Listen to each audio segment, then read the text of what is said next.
Welcome back to Pastor Plek's podcast. I'm your host, Pastor Plek, welcoming you to another show that you are going to truly enjoy. Catie Sass, I'm so glad you're here to join us. I'm so glad I'm here. Yeah.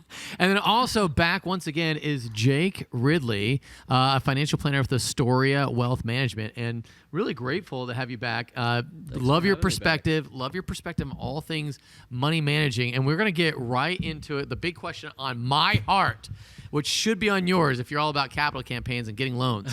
When is the Fed going to cut some rates? Jake, tell us the answers. We don't know. But most people think towards the end of the year.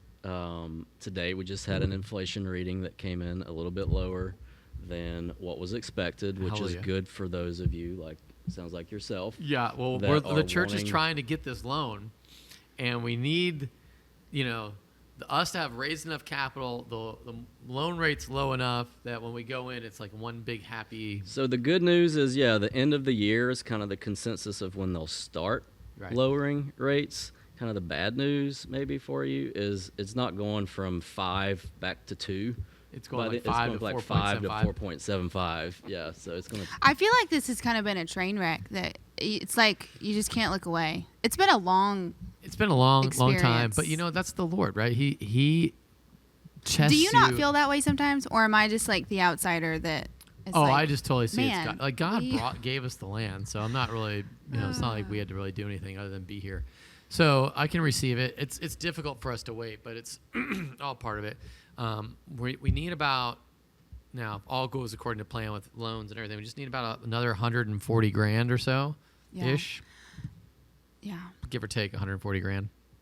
I thought you were referring to the Fed being a train wreck. That is. I was like, we're really going to get into sure. it today. Yeah, but the Fed is a train wreck. I don't even know who we're talking about. Okay, real quick, talk to us about Jerome Powell. Jake, I just want you to know that this is my expertise. Mm-hmm. Okay, financial planning and finances and budgeting. This is my area. Wheelhouse. That crush it. I know a ton about it. Yeah. So talk to us about who Jerome Powell is and why we should care. He's the Federal Reserve Chairman, and the Federal Reserve sets interest rates. Why do they have that power, first off? Can I just ask you that? Oh, gosh. Why do they have that power? Or it's to maintain stability in the financial system. But is it stable? Is there stability? Well, that's the argument, right? But, one of the takeaways from history of the Great Depression was that the Federal Reserve was too tight. They weren't allowing people to borrow money as fast as they should have, which lower interest rates does that. People borrow money more frequently the lower the interest rates are. But hold on lowering interest rates, doesn't that affect a bank and how much money it can make? So it's like really regulatory. Yeah, but they keep their spreads pretty, because they lend out money. So in theory, yes, but there's all sorts of practical reasons why that makes sense. Yeah. Okay. So the bottom line is just the speed at which people can borrow money, which can stimulate the economy. People build houses faster because people can borrow money, and we saw this during COVID. Right, interest rates dropped to basically zero, and you saw housing prices go through the roof. Right. That's because people could borrow at much cheaper rates, so it was a lower monthly payment than it otherwise would have been. Right. What? Yeah, go ahead. So lower interest rates, that was the reason houses were being sold for like double than what they... That was a big reason, yeah. Because they knew that the people buying could get more money. Yeah, totally. I mean, most people, when they go to purchase a house, look at the monthly payment, right? Yeah. And so the lower the monthly payment, so interest is a big component of the monthly payment on your mortgage. And so if your mortgage payment is lower, that means you can buy a bigger house, right? And so that means you can buy a higher priced asset because interest isn't as high. Right. Mm-hmm. So it can inflate the values of things. That's one of the reasons. I mean, work from home was a big reason that, and people need to invest in their house, and now I have a home office that I have to. Yeah, there's lots of different reasons, but that's the general rule, is that the lower the interest rates are, the higher asset prices go. Assets meaning homes, anything you got to borrow money for, which is most things, even cars. You saw cars. Right. Shoot, the prices, used cars increased in value during COVID when that doesn't happen. That doesn't. Right? You always think once you drive that car off the lot, it's going to lose value. No, it turns out it's going to appreciate, right? At least in that Yeah, time frame. exactly. All right, so when we talk about the things that the Fed's looking at, inflation is one. Is it jobs is the other? Like the stable employment right? is one of their mandates. Yeah, and so yeah, but they can be in conflict. It's a tough mandate that they have, but the bottom line is they're supposed to grease the wheels of the economy and make sure that money is continuing to flow through the economy, that things don't seize up. It seems to me, and this is the part that I don't fully understand, it seems the only lever Jerome Powell has to pull is the interest rate. Yeah, and that's a debate on, is this really, or is inflation coming down because the Fed raised interest rates, or is it just because supply chains? So it's definitely not as simple as interest rates go up. Like, it's not that. Yeah. The world doesn't work that simply. Okay. And so it just seems like it's just such a, you've got it's one a blunt job. instrument. Yeah, it's a very blunt it feels like, instrument. I've got this big sledgehammer, Yep. and give it a whack. Yep. Well, and we'll I see what feel like happens. they're just having a bad day, and let's just make it suck for everybody else. Like, Yeah, that's how some would take it. That's for sure.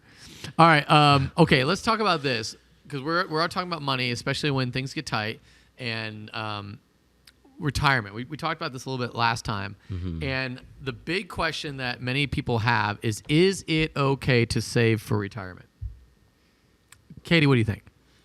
why would it not be okay to save for retirement? I'm just curious. Like, you need to spend it all, YOLO. I don't know. Like, what would you think is when I say save for retirement, you're like, thumbs up on that.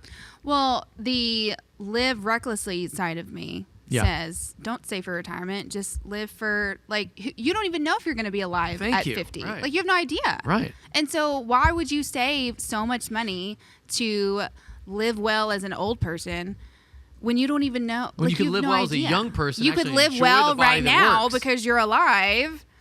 But then, the wiser, more logical side of me that doesn't, it's not as loud as my live recklessly side, says, well, do you want to live in a cardboard box when you're 60 years old? Yeah.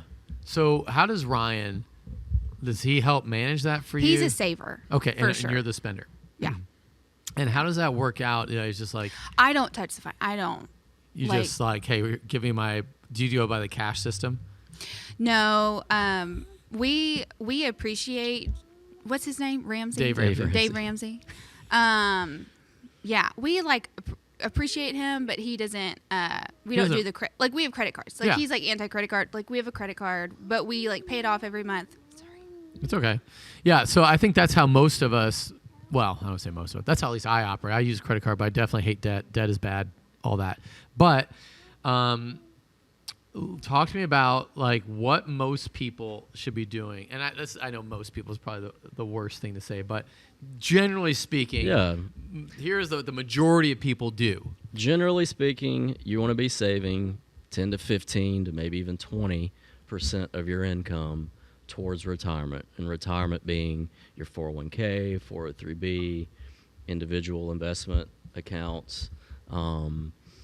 Inside of those accounts there are investments, and so most people, a target date fund is a pretty good option. A target date fund it'll ask you what date do you expect to retire, and so if it's 30 years from now, then you'll pick the target date 2055 fund. And again, the general rule of thumb is the younger you are, the more risk you're able to take, and the more, and risk and return are linked at the hip. Yep. So the more risk, which is volatility, the more it goes up and down, the more return that you'll make. Right. And so that generally means a portfolio of stocks. So stocks are, ownership shares of individual companies in the U.S. Right. And a target date fund will have, tens of thousands of those companies inside of it. And when you're young, it's more stock heavy to the tune of, even 100% stocks, 0% bonds. Right. And then they reduce the stock and bond, or they reduce the stock exposure as you get older. Right. And so if you're retiring in 2055 and we get to 2045, the fund used to be 90% stocks 20 years ago. Now it's 60% stocks, 40% bonds.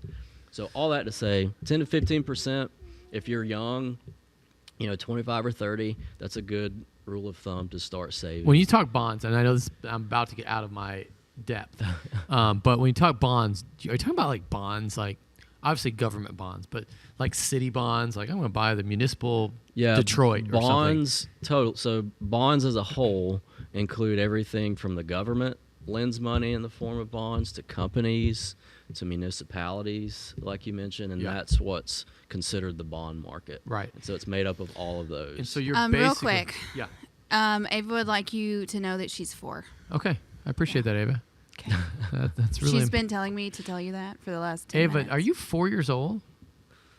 Oh, that's very exciting. I love your shoes too, Ava. Those are some good looking sparkly shoes. Like the whole time she's been circling me, she's like, "Will you tell them I'm 4? Yeah. Will you tell them I'm 4?" Did she just turn 4? She turned 4 on Monday. Hey, congratulations. Oh, nice. She's like, she wants everyone to know. Well, that's good. Hey, everybody out there, Ava is now 4, and she's really looking forward to a bond market. I'm like, that is very exciting. And yeah, so people in general, I feel like I've been thumbs down on the bond market, and I don't really know why. A bond market. Bond market. So like you buy into like Detroit is raising money for something. Or even Why the do we government. care about what Detroit's doing? I don't know. I just threw out a crappy city. Because they pay you money to lend. You lend them money, and they pay you interest. Right. And so that's Detroit why does? Yeah. the whole bond market does. The whole world. Yeah. So you give them. I've never even heard of a bond market. I know. That's why we're here. So like you like let's say you can buy a school district, right? Or like buy into a school district's whatever proposed. I think bond. you invite me on to the least listened. Last time we were talking about pastor opting out of Social Security, and now we're into the bond. All right, sorry. Yeah, the bond market nobody really cares about. But I found it fascinating because it's one of those things I just found out about, and now that's all I can think about. So it went down in value, the most it had ever gone down in value, the bond market did in 2022. And that's because the interest rates went from 0 to 5, which you would think, well, that's good, right? Higher interest rates, better. Mm-hmm. That's great for new bond. I mean, that's great for bonds that are new. But you're sitting there holding a bond that is got a 1 or 2% interest rate, and now there's a 5% interest rate bond dangling out there. Your 1 or 2% drops in value, and so that's why 2022. Can you get out of a bond? Yeah, you can. It's sell just it. like it's like a stock. Yeah, you can sell it and take a loss. Oh, and so 2022 was the worst bond market in history, going all the way back to the 1700s. And so that's why. That's why I've heard. So that's why don't do bonds. Yeah. Okay. All right. We'll get off the bond market. Well, I have a question. Oh yeah, this is I love you have the best questions. Well, I don't know that you're gonna think it's cool or not, but so I work for a company called Monet now, and it's like a hair care like beauty company. Do you know? Have you ever heard of it? Mm-mm. No. Okay. This is good because I didn't want you to like have that look on your face of like, oh, where are we going? Does it have a reputation? Oh, well, it's one of those like multi-level marketing things. Okay, got it. And so some people like hate it and some people But like get out of here with your about to But be it's not pitched it's right not now? actually the Is that product. what this is an It's like- elaborate pitch. Well, so they Jake, just what we really called you in here for was this. yeah. No, go ahead. So they just started this thing where like you can if you like get to a certain rank in the company, you can have a share of the company. But it's a private company. Right. And so like when Ryan first heard of it, he was like, this is stupid. Like you can't have a share in the company because it's not a public company. But like they're using it as like a bonus program. So like, but like everyone within the company is like, no, it's real. Like, and so every quarter, depending on like how many shares, you can get up to 2 shares in the company. Like it's like almost $1 billion company. Are you able to cash out? Well, you get like 10,000 or I don't know. You get like thousands of dollars every quarter if you're like at a certain rank. Nice. And like depending on how many shares you have.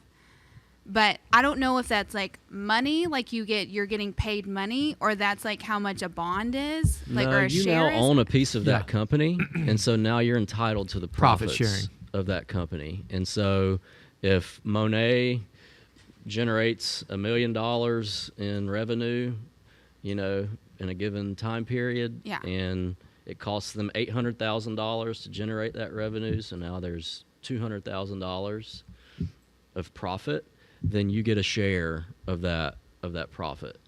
Okay. And so they've got to decide whether, there's probably some agreement or some stipulation on they can either issue a dividend, Yep. right, or they can reinvest that profit back into the business to grow it more. Right. Does that make sense? So you should Sure. get some cash flow. Like there should be some cash that gets generated off of it, which is called a dividend. Yep. But to his point on selling it, that would just depend on if there has to be a buyer. And so, Yeah. but there doesn't have to be an outside buyer. There can be Inside buyers inside buyers. Yeah. wanted to take over the company or get more profit. Or just sharing. want more shares. Yeah, more shares. All right, so back to this retirement thing. Tell me about, is it okay to save for retirement? That's the big thing. Like, is that hoarding when you should just give that money away and trust Jesus, or what? Wait, give it away. Why would you give it away? To Jesus, because he's got Isn't that what the Bible So says? wait, like you're saying don't save your retirement. You're saying give your retirement. Yeah, why not give it? And I'm just asking the question here. Like, because some people eat their retirement, some people give their retirement, and some people save their retirement. So yeah, I've heard that I've heard Christians wrestle with whether it shows a lack of faith for saving. If saving for retirement shows a lack of faith, that you're not trusting God for provision 30 years from now or whatever. Okay. And so then they would say, well, saving for retirement is bad. So they don't see that as like you're just being wise with your. Some don't. They say it's Money? like hoarding. It's kind of probably the same people that only shop at Goodwill and think if you buy any other kind of clothes that you are in sin. Oh wow, there are those people. The minimalist. I mean, Are there's people? It's usually a reaction. In Right. my experience, it's usually a reaction to they maybe family member or just know people that are living the American dream retirement, which is, John Piper's version. He's got his famous sermon of collecting seashells on the seashore and playing, tennis and that sort of thing. What's his thing? Is he Don't one of waste those your like? life. Don't waste Yeah. your life. Yeah. was his big. Is one Oh, of his so big he thinks sermons. saving for retirement is No. No. He just says saving for retirement so that you can only go walk along beaches and collect seashells is a waste. And so people that have what I'm saying is people that have seen that react all the way to the other side and say, I don't want that, so I'm going to not invest for retirement because it's bad. Right. Because that's Well, a bad. isn't there a middle? That There is a middle. is a middle. So talk to us about that middle. So I don't think it shows a lack of faith. Otherwise, I wouldn't have a job. Right. Because that's what I do is help people get to retirement Yeah, and you're gonna then be like stay really in quick, be retirement. like, listen, spend it all. I'll take some of that right now. Here's your fee. Yeah, but no. To your point, it sounds like you've read the Bible, and so the Bible talks Sometimes. about that, right? That the ant, saves up and doesn't consume everything that he saves up some for the winter when he's not going to be as productive. And so that's the principle, is that you're generating this income now based on your productivity, and you're probably not going to be as productive at 70, 75, even 65 as you are today at, say, 35. Right. And so the principle is, okay, rather than consume everything that I produce today, I'll save some for whenever I'm not going to be able to be as productive, and then I'll spend it. And Yeah. so, Well, because yeah. everyone sees the ant as wise. Like in this story, Right. the ant is the wise one, and what is it? Isn't the grasshopper the one that's like Mows through it. the The locust. Maybe the Is locust. it the locust?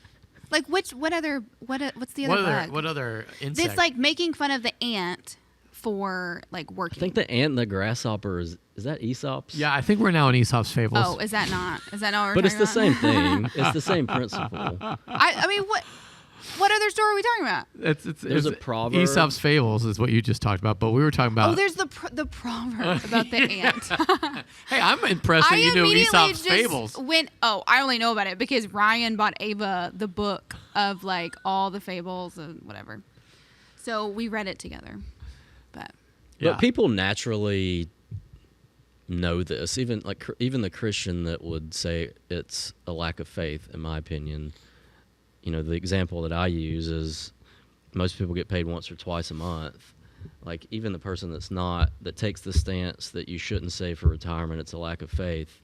They don't go out and spend their paycheck. They get paid on Wednesday and they spend it all by Wednesday night. Yeah. And then expect God to provide for them. Right. Yeah. For the rest of the month. Like that's pretty obviously foolish. So it's the same concept, just rather than spread out over the month, it's spread out over decades. Mm-hmm. Okay, so let's talk about I that. feel like as long as you're giving, then like who cares what you're doing with your retirement? Well, yeah, but I think that leans. I think you have to have. This is where he would say, I'm going to speak for Jake here. You'd have to have goals, right? Like what is your goal in retirement? I'm getting this. It was attacking me earlier. I'm like going to kill it. All right, sorry. But I think that's part of it, right? So how do you walk somebody through that just for retirement? You say, hey, here's your 2055 date. Yeah. Back plan from there. Well, yeah, maybe expound on what you mean by giving Catie to when you say if you're giving, isn't that okay? Yeah, well, because giving is the biggest priority anyways. Mm-hmm. And so if you're prioritizing giving, then, whatever Well, talk about why you even know that, because I think that's the part where you just came assuming that. And I think a lot of people listening would say, no, the number one thing is I got to provide for my family. I have to have a roof over my head or something along those lines. So talk about that real quick. Oh, man. Well, Ryan is the generous heart in our marriage. I'm the spender. But like with giving, I know that But aren't you a giver though? I know that my money is not mine. Right. And I know that every single penny that comes into our bank account is from God. Mm-hmm. And so giving it should be the highest priority. And so if that is your highest priority because you enjoy giving and you know this money is not yours anyways, then what does it matter how much you're putting into retirement and how much you're spending? Like if you're spending rationally to just enjoy your life reasonably, and then you're also putting a little in retirement because, hey, I don't want to live in a cardboard box when I'm 60 years old. Sure. Or like I want to be able to like provide for my grandchildren. Like when I'm old and I'm not working, I would love to be able to have the money to spoil my grandkids, but like I don't know. Why does it matter if you're already How do giving you balance anyways? how much to give versus how much to save? Because it sounds like you're not saying to not save for retirement. Yeah. I'm just saying there's balance somewhere. How do but you like your balance first it? priority should be. And this might be where you say like I just tell Ryan, hey, take care of the money and I'll spend this. But how do you guys do that? What's been your take Dave Ramsey? What's been your strategy? We give first, like we calculate that percentage first, and then we save. Yep. And then we've got the rest of our budget for paying bills. And then, but like it's not like, oh, whatever's left, that's what we spend. Like we budget everything. So we have a certain budget line for what we're going to give, save, enjoy, live, essentially. So like, you have your date night budget every month. You have your fun money budget. So each of us have like fun money each month. Do you ever that go we can over? Spend. Yes. Not like drastically, but sometimes I won't do my math right.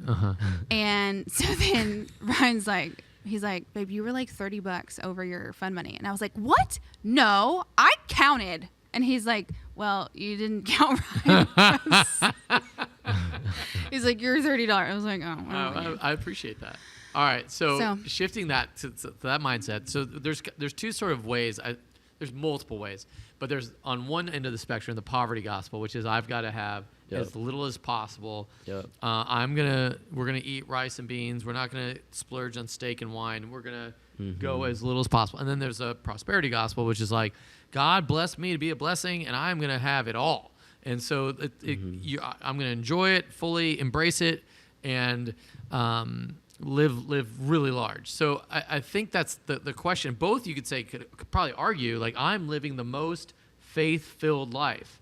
Like I'm from the prosperity gospel person, it's like I'm enjoying the blessing that God's given me. Why should God called me to be blessed? Why should I not live like this? And then you've got the aesthetic or the poverty gospel person saying like, no, God has blessed me with heavenly riches, so therefore on earth I'm going to live as minimally as possible, not to waste or be in excess in any way. So where do you find that?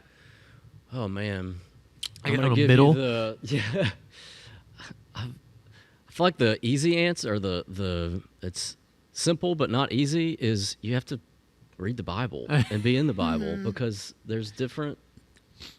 That's how wisdom works. Is Right. there's not a formula.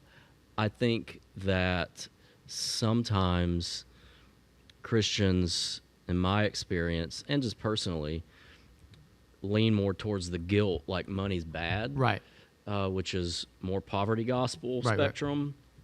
And the purpose of money is to give it away, right? Or, To feed the poor. or to feed the poor, and that's why God has blessed me. And I think personally, like, you can go too far with that and not actually enjoy, like, there is a component of God giving you money to be enjoyed. Ecclesiastes talks about it. Yep. And even Paul, in Philippians, when I've learned the secret to be content, whether well-fed or whether hungry. Right. We focus on the hungry and being content in the hungry, but he was also well-fed at Right. one point and being Right. content in whatever the circumstance is. And so we tend to think of, I need to be content when I'm poor, and that's what it's talking about. But it's also talking about being content when you're well-fed, when you do have prosperity. So it's okay to be prosperous. It's just, How do you steward that? how do you steward that? Right. And I always think of it this way. At some point, you're not going to get paid anymore. No one's going to pay you for whatever job you're doing. So you're paying yourself in advance to do the ministry that God's called you to do in the future. Yeah. And I think that's probably the way that I reconcile my thought need for retirement is like eventually I don't want to be a burden to the church or to the government or to anybody other than to the Lord. And I'm going to pay myself now. What I would hope that I do, I know it'll have to be spirit-filled and not Jake. Like, I'm not going to be able to will myself to this. Right. But just like he provided for the Israelites day by day Yeah. in the wilderness, and that was the point of the manna, Yep. is that I will recognize when I start spending money 40 years or whatever it is from now when I'm not productive, that I recognize that as coming from God, Right. Day by day. And so that's the challenge again for me personally. Like when you mentioned that, like you just kind of automatically said, like, I know that this is from God's, and therefore I'm able to give it away. Like, oh, that's pretty powerful, because that's not my knee-jerk reaction. Right. Is that, oh, this is God's, therefore, like, I'm really open-handed with it. Like, my proclivity is to grip it and hold on to it and save it, and I have to remind myself all the time, Right. like, this comes from God, not from me. So I text Chris Blazel. Yeah. Because I was like, hey, we're talking to a financial planner guy. What questions can I ask him? Oh, nice. And so he works for. You could have just asked it and then looked really smart over there. Oh, I'm just kidding. I'm way too transparent for that. But he works for Financial Gravity. Okay, I haven't heard of Yeah. it. Well, I won't tell him you've never heard Okay, of it. it's on. We'll have to edit this out. Go ahead. But I asked him to send me some questions. And since we're talking about retirement, he said, what advice would you give to someone retiring today? Oh, wow. Like Oh, you're man. like you're going to retire right now? Yeah, like Oh, someone's God. retiring today. What It's too advice late. would That's you a give great. them? Is that what you would say? Would you ever be like, oh, I'm sorry. No. Send me some good ones. So the most quality retirements that I've seen are, you continue to have a purpose in retirement. So try to find out what that is, like what this new phase of life is going to look like. Whether that is, I'm going to be discipling guys and girls, Yeah. or I'm going to be, at the well Paul Carlson, I think of him, was an elder at the well, Right. and now is on staff or was on staff Yep. at the well. So just finding your purpose, like figuring out what this next phase of life, talk with other retirees, figure out like what are the struggles, like what are the kind of landmines to look out for, because that's the main thing is not financial, right? The main thing is behavioral, and like a quality of life is not going to come from, a retirement account balance. It comes from finding joy and purpose in retirement, just like you did. Not wasting your life. Not wasting your life. John Piper says. Exactly. That's it. Okay, so with that, so you've seen some people. I asked you earlier, like, who's the guy that you just saw them? They just went, they're now homeless because they just mismanaged their money. You didn't see that, but you have seen some people who make $1 million a year, and then they spend $1 million a year. Totally. And so when it came to retirement, it was like, ugh.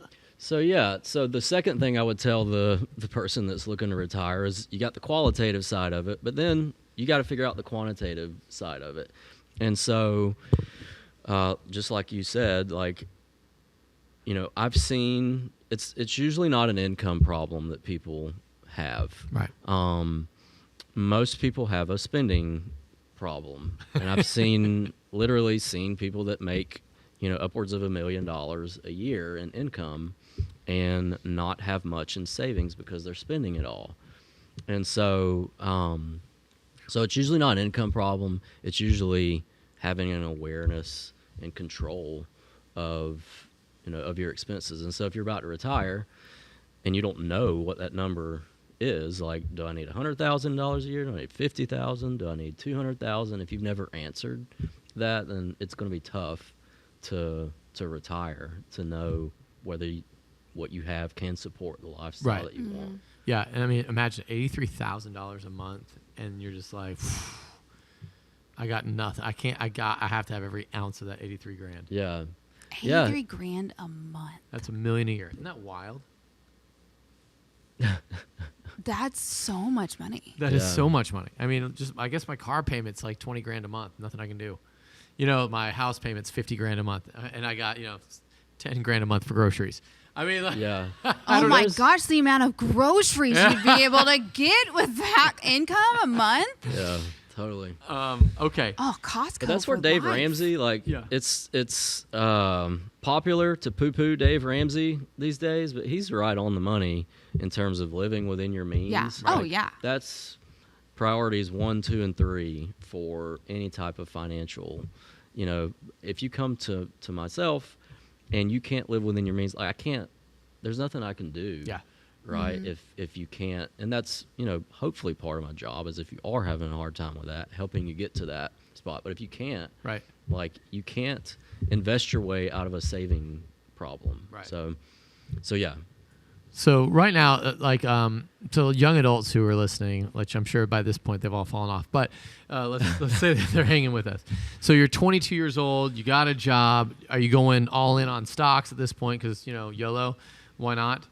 I like Dave Ramsey as far as get your emergency fund. Sure. Funded. Is this an investment philosophy? Yeah. Well, Okay. just go all in on investment because to stocks and go risk it all. Bitcoin. Yeah, let's go Bitcoin. Yeah. Do it all. No, so I would say start with an emergency fund. Okay. And so 3 to 6 months of expenses. And so what's funny is you've got to answer a lot of questions, and you have to know what your monthly expenses are to answer. Right. What the 3 to 6 month expense number is. So that is a big change, can be a big behavioral Shift. change, Yeah. shift. And then it also forces you to start saving. Right. Like, you can't consume everything you have if you want to get to the 3 to 6 months. And so emergency fund, that's the wall. So if you start investing and you neglect your emergency fund, what's going to happen is the inevitable emergency happens, or at worst, you lose your job. And a lot of times when you lose your job, the economy's poorly. When the economy's poor, your investments are down. And so if that's the only place that you have to go to fund your life, then it's just a double whammy of you're selling things in your investments when they're down, when that's the last time you need to sell them. Right. And so the emergency fund is the first place to go and protect those investments. And so once you get the emergency fund funded, I agree with Dave Ramsey on the debt stuff. Like, where do you disagree with Dave Ramsey? I think he came out recently and said that, I think he said it was like 8 or 9% was a viable Savings option? Not savings option, but rate of withdrawal from your investments when you retire. Yeah, that's about double. That's about double the normal rule of thumb, and he gets that from saying, well, the U.S. stock market gets about 8%, roughly 8 to 10% a year, and so therefore you can spend 8 to 10% of your portfolio a year, and that's just not how it works. Like, number one, there's no way someone that is 65 and has got $2 million, like you've talked about your granddad having, number one, needs to or can stomach 100% stock portfolio, because that can drop 50%. So your $2 million is now $1 million. So you go over to bonds where you're getting so maybe behaviorally, 2%. Behaviorally, it's not realistic or even prudent to have the level of risk you'd need to support that level of withdrawal rate. But then two, what happens is when you retire, you're pulling from the portfolio, so you're having to sell things to fund that distribution, right? And so every time you sell something, if it's down, say you have a 50% correction and you're still needing to withdraw from the portfolio, you're locking in that 50% loss on the funds that you're selling. And so those never get to recover once the market comes back. So that's called, the technical term is called sequence of return risk. And so even though the return of your whole portfolio may come back up, a large portion of it may be gone and can't recover. And so that fast tracks you to running out of money if that's the path that you take, if that happens. So whenever you're dealing with people, they're thinking about retirement, and have you ever gotten to share the gospel with a client that you're like, okay, you've laid it out for me, and all your hopes clearly in money, repent? Yeah, it works just like that. Are we just like only talking about retirement? No. You can ask another question, but I want to hear this one. Okay. So the short answer is yes, I have been able to share the gospel with say a client that isn't a Christian, but it doesn't happen. Number one, it doesn't happen every day. Sure. I'm sure that's just like intensely personal. Totally. I guess since you're already in their mess. So number one, you'll pick up on, like, because we're so intensely involved in people's finances, like we see their tax returns, we see what they give to. You pick up on people's, because when you're dealing with people's money, it's like next to their family, it's the most vulnerable personal thing that they have, right? And so they'll talk about going to church, and so you pick up on like where people's priorities are and that sort of thing. But on the other side of that, like I'm thinking of one client in particular. You know, they'd been clients for a really long time, and I'd worked with them a really long time, and it was just a slow progression. And it wasn't like the goal of the relationship wasn't to share the gospel with them, but we were talking about their will, so like their estate planning, and this lady was like one of the examples we have in our estate planning template is, do you want any hymns sung at your funeral? Oh, interesting. And she was like, hell no, I don't want any, because, and so she went off on like she's not a Christian and doesn't like Christians and that sort of thing. And so that was like the first door open to where I said, hey, I'm a Christian, not as a like you're offending me, but they really like me and trust me. And so that kind of opened the door to like, oh yeah, I guess you are. And so that led to it was like a year or two later, like we had a really intense spiritual conversation of the gospel.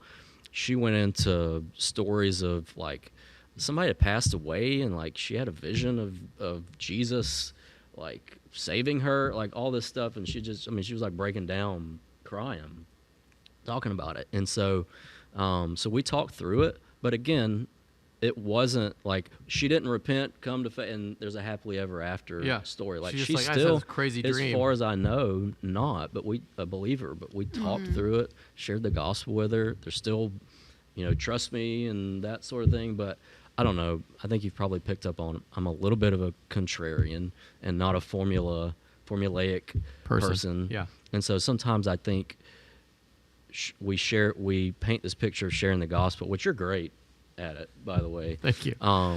Of they weren't saved, we shared the gospel, and then they got saved, and everybody lived happily ever after. And like that's just not my experience. No. It's just more of an organic. It's more like, I don't know. I'm thinking about it. In fact, one of the guys I'm sharing the gospel with now is like, I'm intellectually there, but I just can't get there with my heart. I'm like, I don't know what that means, but let's have lunch. Yeah, yeah. So the short answer is yes, but it doesn't happen all the time. It's not my primary intent, to go share the gospel with everyone. But spiritual conversations happen a lot just by the fact of what I'm doing. All right, Catie, next question you got. Okay. How do you measure a client's risk aptitude? Whoa, nice. That's a good question. That is I was actually just talking about this with one of our other advisors. So the by the book answer is we have to have clients take a risk tolerance questionnaire. So and what does that even mean? Because you're saying how much am I willing to lose? I don't even know what risk aptitude is, so. Totally. So risk aptitude is how much risk can you stomach, meaning how much will your account go down before you wave the white flag and say, I'm out, get me out? Yeah. And so on paper, what we are required to do is fill out a risk tolerance questionnaire for people. And it's about as effective as you think it would be. Right. Nobody can really answer what their risk... Until they have the gun to their head and their account's down to $10,000. Totally. And they're like, I can't. What are we going to do? We're going to be in the Great Depression. I'll have nothing. Totally. Wait, $10,000? Let's say you had $150,000, $200,000 in your whatever account. And then also your bank account? Your checking account? In your investments portfolio. Say your target date fund, you're in a target date 2055 fund. You put $100,000 in it, and you look up, and there's a whole bunch of bad news happening, and it's now $40,000. What would you do? That's really the do you get out and just I'm just going to hold my $40,000, or do you go it's market fluctuations, it'll come back, right? And then you read an email from Jake, and you're like, oh wait, this happens all the time. The market will come back. Totally. But until you've done it, so that's the... Well, that's why I love your emails, because I think you point out market fluctuation from the 1700s or whatever. Yeah. And do you remember in this date in history or whatever? And I'm like, actually, no, I had no idea that happened. And it's really refreshing because whenever I start to freak out, I just take a look at that email. I'm like, oh yeah, this is all going to come back. I don't need to beat the system or beat the market or time the market, getting out. There's nothing new under the sun. Right. It's been there, done that. Anyway, yeah. So the risk tolerance questionnaire is the by the book answer, but in reality, what you do is, for example, this person that we were just talking about right before this podcast with another advisor was, what is she currently invested in? So look at what they're currently invested in. Well, how did they react to if they've got 100% stock portfolio now, and they had it in 2020 when COVID happened and the market went down 35% faster than it had ever gone down. How did they react to that? And if they say, oh yeah, I got out, or I'm just now getting back into the market after the 2020, then that's where you say, okay, then they aren't as, even though the statement says they're 100% stocks, they actually just got back into the market after being out for the last 3 years. So they probably aren't as risk tolerant as they may appear on paper. And so that's how you do it on the front end. But then once they become a client, once they are investing with you, there's no way to know until, the live bullets, the bullets are flying. You really don't know and so that's why you send out emails, you coach them through it, you say you get proactive. That's why you got to say podcast. They be listening right now. Yeah, exactly. It's not if, it's when your portfolio goes down. Yeah, you're just gonna have. So whenever the stock market goes down. Okay. What? I feel like you probably should have told me. I feel like you probably didn't want me on this podcast episode, but you were trying to be nice. I was nice. So, but did you really? You're doing great. That's actually a great question. Do you have I feel one in like there? you had like a vision for this, and I'm kind of ruining it. No, you're not. I don't know anything these are all about great. anything that we're talking about. No, it's fine. Keep going. Okay, the other question is, what are the biggest roadblocks for people trying to achieve their financial goals? Oh yeah. Oh, what's the biggest roadblock? Oh man. Not I mean, making it enough gets- money. I don't know.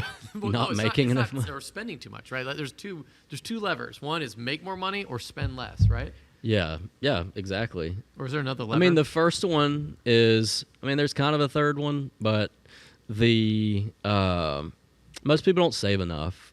Like most people that come to us that are, prior to retirement or trying to get to retirement or whatever, need help. They may be maxing their 401k as a doctor, Right. for example. And that's like $23,000 a year. But if you're making $700,000 a year, that's not going to get you. So they're like, well, I'm good. I'm maxing my 401k. And so most people aren't saving enough. But then once you do start saving, say you are saving enough, a lot of it is people overthink it. It's usually a behavioral thing. Right. So they overthink it with their investments, whether it's, they start investing in Tesla and then Tesla drops 50 to 60%, and then they get out. And so they usually are their own worst buy enemy. at the top and sell at the bottom. Yeah. Are you a risk taker? No. I'm pretty cautious by nature. Do you encourage your clients to take risks? Wow, that's good. What do you define as Yeah. So the way I reconcile Like it if is, they're what like do you wanting to define stay in as- their comfort zone, are you like get out of your comfort zone?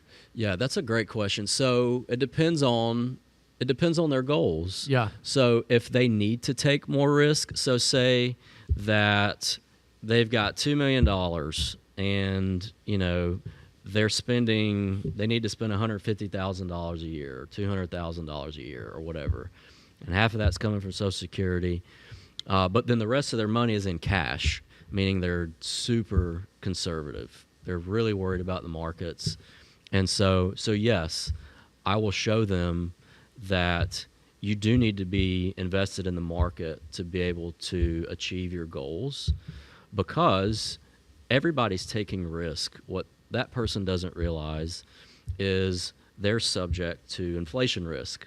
So by keeping that $2 million in cash, if you look up and say we've got a 2% inflation rate, which is what we had the last 30 years, over 30 years, a 2% inflation rate basically chops the buying power in half of that $2 million. So you can buy half as much stuff with that $2 million if you do nothing with it 30 years from now as you can today. So you are taking, so that's, No matter what, you're taking a risk. no matter what, you're taking risk. So that's where I would say if like they're super conservative, like to the point where it's detrimental to their goals, then yeah, I would encourage them to see that you need to take more market risk and less, inflation risk.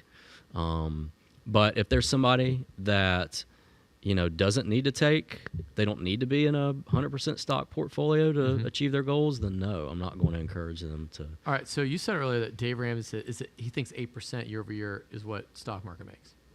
He says 12. Okay. But Yeah, that's that's what how I he thought. came up. That's how he came up with the 8%. Okay. Is he? Oh, so spend 8 because you're making 12, and that makes no sense because you're. That really gives not. you a buffer. Yeah, all of that. And Okay. so it assumes that you're in a 100% stock portfolio. That is helpful. Yeah. Okay. All right. Hey, man, we've covered a lot. Any other thing? Any final thoughts, Jake? Just on money and like, don't let it become mammon, or anything you want to talk about? I don't. No, not really. I don't. Did you say don't let it become manna? Mammon. Oh, manna versus mammon. Huh? Get that? Mammon is like the god of greed. Oh, Yeah, I didn't sorry. know that. I feel like again, this is not explicitly money related, but like you can't answer these questions biblically without being in the Bible. So not in you got to read your Bible, but like it's just more. There's more to it than God gave you money so that you can give it all away. Right. Yeah. Or God So gave you follow money your for you to convictions enjoy it kind all. of thing? Do what? Like follow your conviction sort of Yeah, thing? which will be created by being in the Word. Yeah. is my advice. That's good. All right. Hey, thanks for watching. And listen, if you want to have any questions for Jake, of course, we have them. We have him as an answer man here for you. We'll bring him back. Just text us at 737-231-0605. We talk faith, culture, everything in between here. So from our house to yours, have an awesome week of worship.